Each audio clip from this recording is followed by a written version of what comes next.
Friday মানেই হচ্ছে ঘোরাঘুরি, কারণ হচ্ছে আমি ঘুরতে অনেক পছন্দ করি। আর গত ফ্রাইডে তো হচ্ছে আমাদের একটা দাওয়াত ছিল, এই তো আমরা রেডি হয়ে হচ্ছে দাওয়াতে চলে যাচ্ছি। প্রথম হচ্ছে আমরা হচ্ছে বিয়ে বাড়িতে গেলাম, সেখানে হচ্ছে অনেক গরম ছিল, তো আমরা খাওয়া দাওয়া করে বের হয়ে গেলাম। আর বাসায় এসে দেখলাম হচ্ছে আমার জন্য হচ্ছে বড় বড় কাটলিচু নিয়ে আসছে, কারণ কাটলিচু আমার অনেক পছন্দ। আর সেদিন যেহেতু মরম ছিল, বাসায় হচ্ছে রোজা রেখেছিল।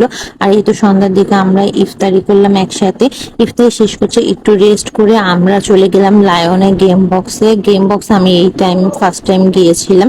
আর হচ্ছে এই তো দেখো কোনো রকম হচ্ছে আমি কাপড়টা চেঞ্জ করেই হচ্ছে মেকআপও তুলি নেই, হচ্ছে এই অবস্থা থেকে আবার লায়নে চলে গিয়েছি। আর আমি ওয়েট করছিলাম আমার পছন্দের কোল্ড কফির জন্য, কারণ কোল্ড কফি খেতে আমি অনেক বেশি পছন্দ করি। আর পুরো সেই কোল্ড কফিটা না অনেক মজা।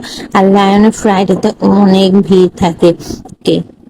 আর আমার হাজবেন্ড নিয়েছিল হট কফি। হট কফিটা একদমই মজা ছিল না, আর হট কফিটা আস্তে আস্তে আমার কোল্ড কফিটাও শেষ হয়ে গিয়েছিল।